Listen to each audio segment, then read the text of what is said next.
بسم اللہ الرحمن الرحیم and welcome you all in today's class. تو آج ہم پڑھیں گے ریزلٹس کے بارے میں. Today is a very important lecture about the results in manuscript. جب ہم پیپر لکھتے ہیں تو پیپر میں ہمارے ڈفرینٹ سیکشنز ہوتے ہیں. ہم نے ڈیٹیل وائز ٹائٹل پیج سے لے کے introduction, abstract, introduction, material methods تک ہم نے پڑھا ہے. آج ہم ریزلٹس کے بارے میں پڑھیں گے. تو ریزلٹس یا فائنڈنگس ہمارا ایک بہت ہی اہم چیپٹر ہے. اس کو ہم نے کیسے لکھنا ہے یہ آپ کے لیے سمجھنا ضروری ہے. ریزلٹس کیا کرتا ہے؟ It gave all findings on which our conclusion will be based. So وہ سارے فائنڈنگس جس پہ ہمارا کنکلوژن بیس کرتا ہے وہ ہم اپنے ریزلٹس کے چیپٹر میں پریزنٹ کرتے ہیں. After all we have done our experiment. پہلے ہم نے ریسرچ ڈیزائن کیا، پھر ہم نے ایکسپیریمنٹ کنڈکٹ کیے، ہمارے پاس ڈیٹا آیا، ڈیٹا کو ہم نے انالائز کیا. انالیسس کے بعد اب ہم نے اپنے ڈیٹا کو ٹیبولر اور فگر کے فارم میں پریزنٹ کرنا ہے. اور جو ہمارے ریزلٹس ہوتے ہیں، جو ہمارے فائنڈنگز ہوتے ہیں، تو وہ ہم نے اپنے ریزلٹس کے چیپٹر میں پریزنٹ کرنے ہیں. They are presented in a logical order. ہم نے اپنے ریزلٹس کو کیسے پریزنٹ کرنا ہے؟ ان اے لاجیکل آرڈر، ایک ترتیب ہو. اور دنیا کی قاسم علی شاہ کہتے ہیں کہ دنیا کی خوبصورت چیز ترتیب ہے. اگر یہ روم جس میں آپ بیٹھے ہیں، کلاس روم، اگر یہ بے ترتیب ہوگا تو مزہ نہیں آئے گا. اگر یہ ترتیب سے ہوگا، سلیقے سے ہوگا، تو پھر بیٹھنے میں بھی ہمیں لطف محسوس ہوگا. سو جو ہمارے ریزلٹس ہے اس کو بھی ہم لاجیکل آرڈر میں ہم نے لکھنے ہیں. لاجیکل آرڈر کیا ہے؟ ہم نے اپنے پیپر کو ایک اسٹوری کے فارم میں لکھنا ہے. It should be a good story. اور گڈ اسٹوری کیسی ہوگی؟ ایک جیسے ہم کہانی سناتے ہیں یا کہانی سنتے ہیں تو کہیں سے وہ شروع ہوتی ہے، پھر جو اچھے کہانی سنانے والے ہوتے ہیں وہ آپ کو اپنے ساتھ لے کے جاتے ہیں. وہ اتنی خوبصورت انداز سے کہانی سناتے ہیں کہ آپ اس کے ساتھ چل رہے ہوتے ہیں. ٹھیک ہے؟ یا جو اچھے رائٹرز ہوتے ہیں جو کہ سفر نامے لکھتے ہیں، آپ کو ایسا لگتا ہے کہ وہ جہاں پہ گھوم رہے ہیں، جو نظارہ وہ آپ کو بتا رہے ہیں، پیش کر رہے ہیں، آپ کو ایسا لگ رہا ہے کہ آپ وہ نظارہ اپنی آنکھوں سے دیکھ رہے ہیں. سو اسی طرح آپ کے ریزلٹس جو ہے this should flow in some order, in a logical order. اس میں ایک فلو ہونی چاہیے، ایک ریدم ہونا چاہیے. اور کہاں سے آپ شروع کرتے ہیں، پھر جس ترتیب سے آپ جائیں گے اور آخر میں آپ اپنے کنکلوژن تک پہنچیں گے. ٹھیک ہے؟ سو ترتیب بہت امپورٹنٹ ہے. Many of the findings are often contained in tables and figures. Results میں چونکہ ہم اپنے فائنڈنگس کو پریزنٹ کرتے ہیں تو اکثر ہمارے ریزلٹس جو ہے اس کو ہم ٹیبولر فارم میں یا فگر کے فارم میں پریزنٹ کرتے ہیں. ریممبر کہ figures are because they have visual impact, they are very effective. Followed by tables. Tables میں آپ بہت سارا مواد، بہت سارا ڈیٹا ایک ٹیبل کی فارم میں پریزنٹ کرتے ہیں. That is easy to understand. So tables and figures they are self explanatory. اس پہ ہم بات کریں گے جب ہم ٹیبلز اور فگرز کے چیپٹر پہ پہنچیں گے.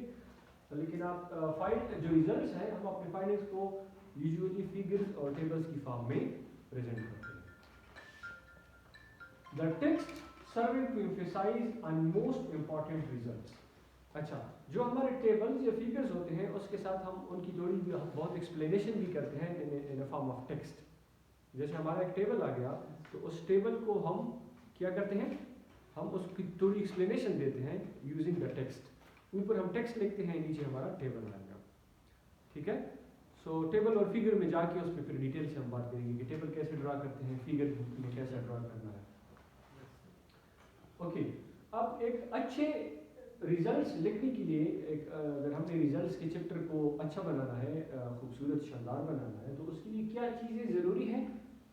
Number 1، make full use of subheadings. جتنے آپ کے سب ہیڈنگز ہوں گے خوبصورت انداز سے ایک ردم میں، ایک فلو میں آپ کے سب ہیڈنگز آئیں گے، اتنی آپ کی اسٹوری، اتنی آپ کی رائٹنگ اچھی ہوگی. ٹھیک ہے؟ اور کوشش کریں جو آپ کی سب ہیڈنگز ہیں دے کورسپونڈس ٹو مٹیریل میتھڈس. جو آپ کی مٹیریل میتھڈز میں جو آپ نے سب ہیڈنگ یوز کی تھی، آپ انہی سب ہیڈنگز کے ساتھ آپ کی ریزلٹس کی سب ہیڈنگ کی کورسپونڈنس ہو، ایک جیسے ہو. بلکہ کوشش کریں کہ وہ سیم آرڈر میں ہو اور ایون سیم ورڈز آپ یوز کریں.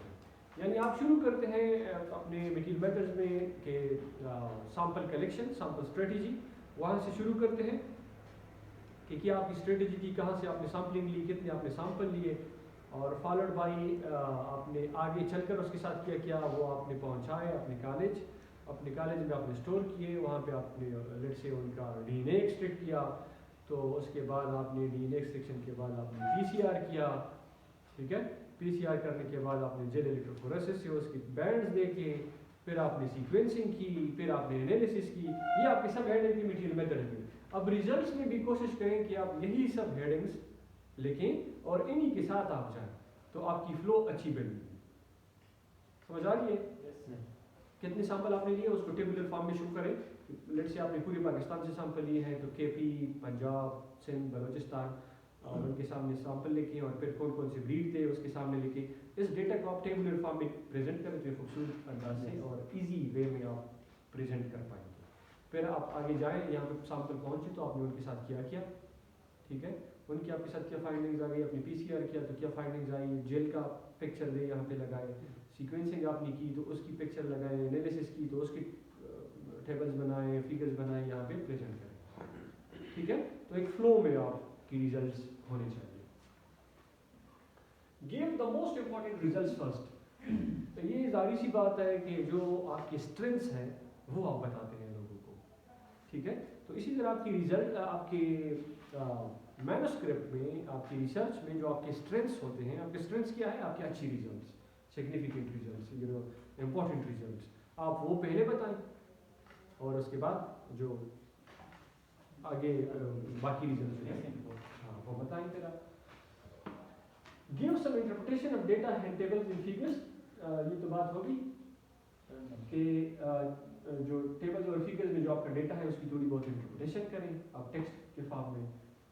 اس کے بعد include findings relevant to your objectives even if they are contradictory.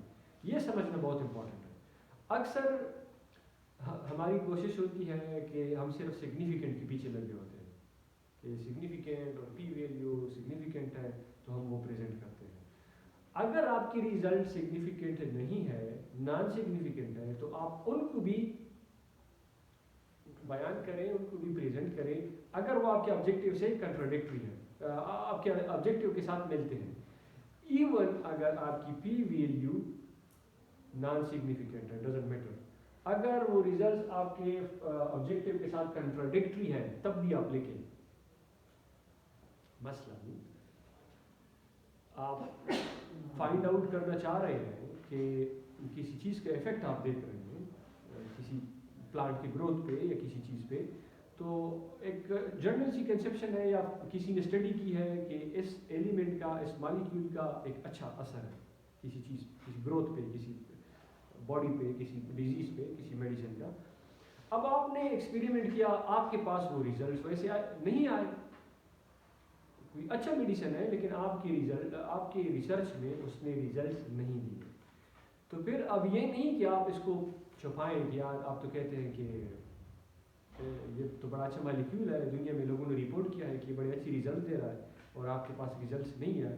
تو ڈرے نہیں، اگر آپ نے اچھا کام کیا ہے تو اس کو پریزنٹ کریں. اگر آپ نے جینوئنلی آنیسٹلی کام کیا ہے، اب کیوں ریزلٹس کنٹراڈکٹری آئے، اس کے ڈفرینٹ ریزنز ہو سکتے ہیں، وہ آپ ڈسکشن میں پھر دیکھیں گے کہ کنٹراڈکٹری کیوں آتے ہیں result. could be the change in season, change in management, change in the physiology of the individual, change in environment, change in other there could be many factors that can cause change. اگر آپ نے research کی ہے generally honestly, سو no matter آپ کے results significant ہے یا naan significant ہے، آپ وہ ضرور لکھیں، اور جو آپ کے آبجیکٹیو کے ساتھ ریلیونٹ ہوتے ہیں وہ تو آپ نے ضرور لکھتے ہیں even if they are contradictory. ٹھیک ہے. اکثر لوگ کیا کرتے ہیں، وچ از اے بیڈ پریکٹس، اگر ان کے پاس ریزلٹس اچھے نہیں آتے تو وہ ڈیٹا مینیپولیٹ کرتے ہیں just to bring the result significant. Significant کے پیچھے نہ بھاگیں، جو آپ کی ریزلٹس ہیں وہی شو کریں، اور پرووائڈیڈ اگر آپ کی ریزلٹس جینوئن ہیں تو you will have some reason to explain why these are contradictory. Give appropriate indication of the P value. P value کے لیے ہم کسی ٹاپک میں بات کریں گے. P